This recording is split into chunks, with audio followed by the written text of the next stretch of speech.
Hartlik welkom, broeders en susters, liewe gemeente. Ek wil vanmôre vir jou 'n vraag vra. Bestaan jy of lewe jy? Ek bedoel daarmee, carpe diem, gryp jy die lewe en die lewenskanse aan, of is jy iemand wat maar net voortploeter en aankarring van dag tot dag, en maar net die dag of die week of die jaar wil verbykry, dat jy jou vreugde vir die lewe verloor het? Of soos iemand geskryf het, jy weier om te dans in die storm. Daarom wil ek vir u graag 'n paar verse lees eers uit 2 Korintiërs 6. Moenie met ongelowiges, sê die Here, in dieselfde juk trek nie. Hoe kan daar 'n vennootskap wees tussen reg en onreg? Hoe kan daar 'n gemeenskap wees tussen lig en duisternis? Hoe kan daar eensstemmigheid wees tussen Christus en afgode? Hoe kan 'n gelowige dieselfde belange hê as ongelowige?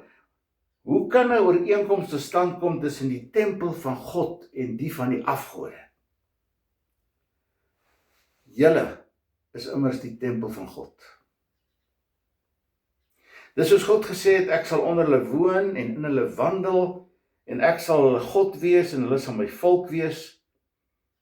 Daarom gaan van hulle af weg en sonder julle af, sê die Here.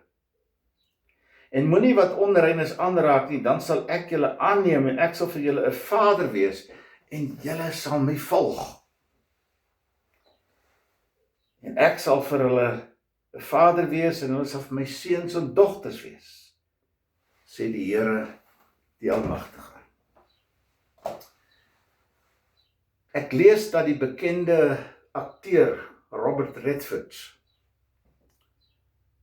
wat destyds die fliek gemaak het, wat ons almal seker sal onthou, The Day of the Jackal.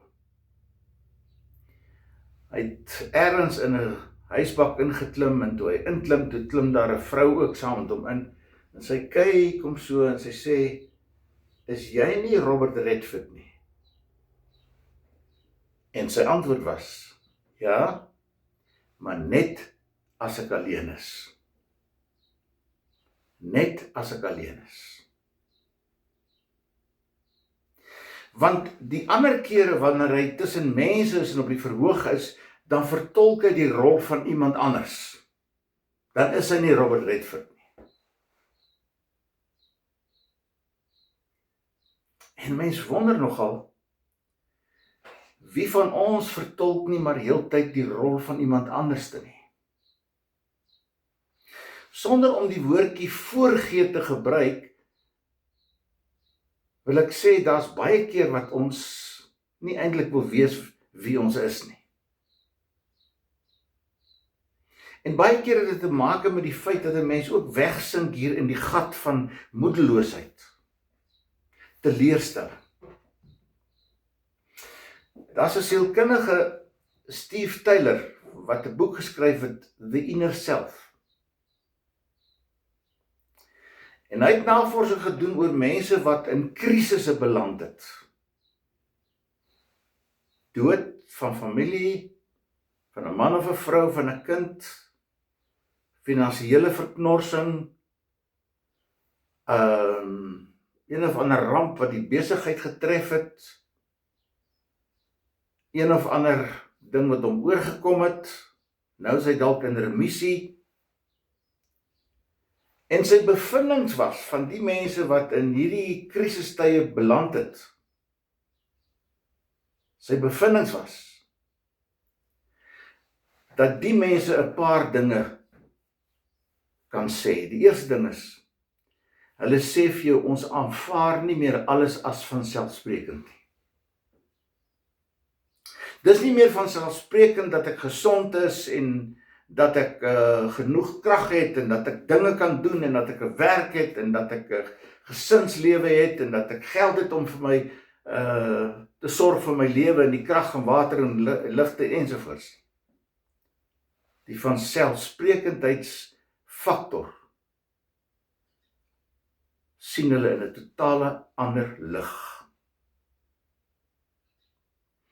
Tweede ding wat hy ook gesê het is, die mense het besef hoe kosbaar die lewe, die tyd saam met gesin, tyd saam met ander, hoe kosbaar dinge kan wees. Dit wat ek as vanselfsprekend en logies aanvaar het, sien ek nou as iets besonders en iets kosbaar.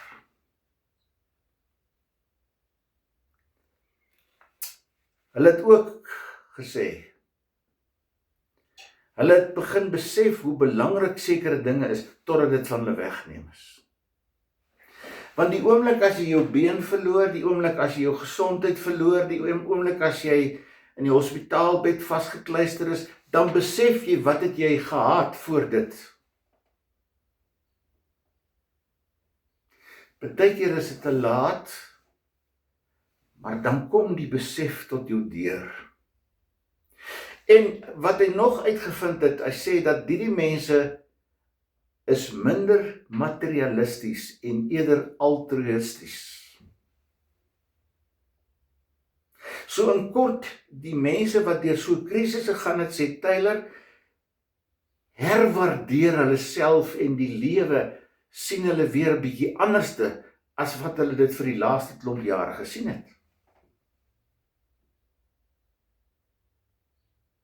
Hulle waardeer nou dingetjies, selfs klein dingetjies waardeer hulle.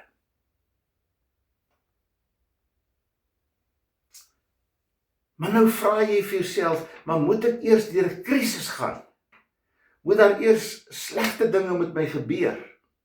Moet ek eers my kind verloor? Moet ek eers gewellige ramp my tref en 'n ongeluk beland voordat ek hierdie goed kan waardeer?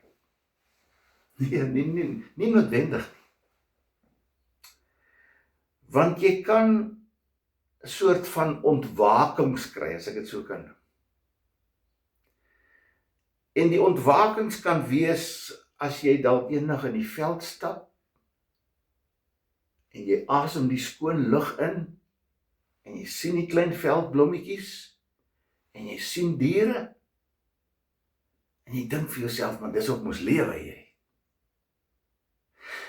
Of as jy dalk tyd maak om ergens te gaan sit en te mediteer en te dink oor God en te dink oor jou lewe, dink wat God in jou lewe beteken, wat hy vir jou gedoen het, dan kom daar 'n aha moment, 'n ontwakingsmoment.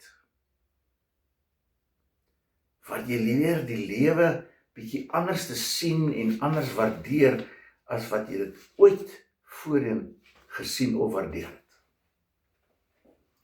As ek vir jou sal sê, wat se boom is daai?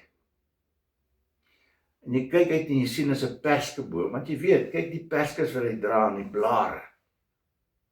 Of jy sê dis 'n vyeboom, jy sien die vye aan, of jy sien dis 'n broodboom, jy sien die blare, jy weet nie wat se soort saadjie dit is dit nie, maar jy erken dis 'n broodboom.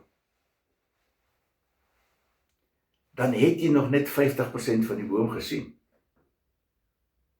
Want die res van die boom wat onder die grond is die wortels. En as dit nie vir die wortels van die boom was nie, dan was die res van die boom nie daar nie. Die belangrike deel van die boom is eintlik die wortels. Dit wat onder die grond lê. Ons is in die tyd, die postmoderne tyd waarin ons lewe, baie ingestel op die uiterlike. En daar word geweldig tyd spandeer, kyk maar advertensies en kyk maar wat mense doen. Dis allerhande goed aan hulle gesig en aan hulle lyf wat hulle doen. En jy moet jou hare kleur dat dit so grys is soos myne. En jy moet allerhande dinge doen sodat die uiterlike daarom nou mooi lyk en goed lyk. En duisende rande word spandeer aan die uiterlike. Dink bietjie daar. Maar wat spandeer jy aan die innerlike? En daarom wil ek graag tog vir jou Matteus 7 lees. Matteus 7, vanaf vers 17. Elke goeie boom dra tog goeie vrugte, maar 'n slegte boom dra slegte vrugte. 'n Goeie boom kan tog nie slegte vrugte dra nie, en 'n slegte boom nie goeie vrugte nie. Hoeveel tyd spandeer jy aan die innerlike mens? Aan jou gedagtes, aan jou idees, aan jou gewete, aan jou begeertes, jou behoeftes, jou verlange. Want hierdie innerlike deel, dink ek, is eintlik verantwoordelik vir die ewige lewe. Dit wat jy binne bedink, dit wat jy graag binne wens, dit wat jy intens na verlang, dit wat mooi, opreg en waar en edel is, sê Paulus. Hoeveel tyd spandeer jy daaraan? Want ons lewe moes eintlik vir die wêreld.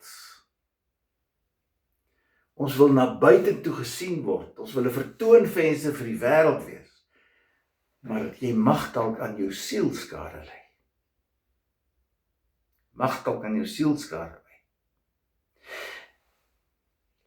En jy weet, as daar 'n spanning kom tussen die innerlike en die uiterlike, dan kan dit jou lewe verniel en vernietig. Sê nou maar, daar's van die vriende wat sê, ons gaan na daai partytjie toe. En diep in jouself weet jy, dit gaan nie 'n goeie ding wees nie. Maar om uiterlik in te wil wees, gaan jy saam en jy verkrag jou innerlike.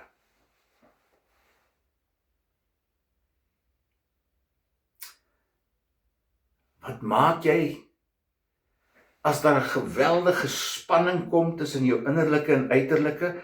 Mense wat jy wil saamsleep, dinge wat jy wil doen om in te wees, dinge wat jy graag wil wys vir mense, maar dit diep binnekant weet jy, dis nie ek nie. Ek moet dit nie doen nie. Hierdie stemmetjie sê vir my, nee, maar ek druk hom dood. Want na buitekant toe wil ek wys ek dra perskes, maar my wortels is besig om te vrot. Dis tragies. Want dan leef jy eintlik 'n onegte lewe. Dis die oomblik waar jy ook by die punt kom waar jy nou begin bestaan en jy lewe nie meer nie. Want as jy tog terugkom en jy's weer alleen by die huis, dan ontdek jy, ek is sielsongelukkig. Ek is besig om myself in die proses te verloor. Dr. Henry Cloud het bevind dat net 10% mense het ware geluk. Net 10%. Die ander 90% gee voor. Jong mense sê hulle is skien. Hulle gee voor, hulle is gelukkig en dis alles is honkie-dorie en dit gaan goed met hulle ensovoorts. En daarom wil ek 2 Korintiërs 4 vir jou ook lees. 2 Korintiërs 4 vers 16. 4 vers 16. Die volk wat in duisternis woon het 'n groot lig gesien, hulle wat in die skemerland van die dood lewe, vir hulle het daar lig opgegaan. Hulle wat in die skemeraand van die dood leef, vir hulle het daar lig opgegaan. Want kom ons vat maar die volmaakte voorbeeld, dat dit is Jesus. Gebore in 'n grot. Gebore as iemand wat nie aansien gehad het nie, wat sy aansien moes verloor eintlik. Ja, iemand wat heeltyd teëgestaan is deur die kerkleiers, skrifgeleerdes, fariseërs en sadduseërs. Maar hy het nie voorgegee nie. Hy het reguit gesê hoe hy voel en wat hy dink. En as hy hulle moet opponeer, dan het hy gesê, julle wit gepleisterde grafte vol doodsbeendere, julle skyn heilig. Want hy het geweier om die pad saam met hulle te stap. Al sou hulle voorgegee het, die pad is die regte pad. Wie jy is so belangrik. Wie jy regtig is.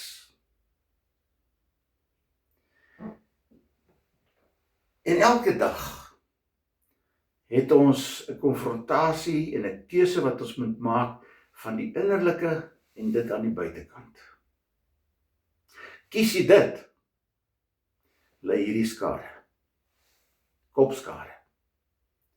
Kies jy dit, dan word jy gekoppel aan mense met integriteit, aan Christen, eerlike mense, aan mense wat die regte pad loop, hand aan hand met die Here. So, miskien moet jy weer 'n bietjie voorraadopname gemaak en sê, maar wat is my prioriteite? Wat behoort my prioriteite in die lewe te wees? Wat betref my gesin, my vrou, my kinders, my familie, my werk? Hoe moet ek myself uitdruk en hoe moet ek self leef? Eerbaar, met integriteit. Die wêreld wil ons uitlok om populêr te wees, om in te wees, om gesien te word. Die Here vra iets anders. Jy moet weer gaan sit en voorraadopname maak en vir jouself vra, voor die Here vra, hoe lyk my innerlike lewe? Kom ons bid saam.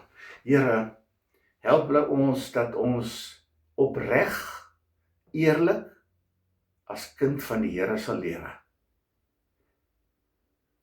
Dat die wêreld buite, die uiterlike, nie ons sal mislei en verlei nie. Ons bid dit in Jesus naam. Amen. Ontvang met bidende harte die seën van die Here.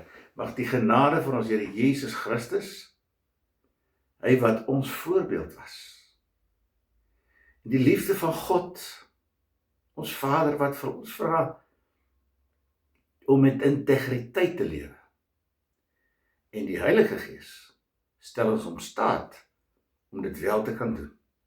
Mag hulle met my en met jou wees. Amen. Mooi dag en 'n mooi week vir elkeen van u. Totsiens.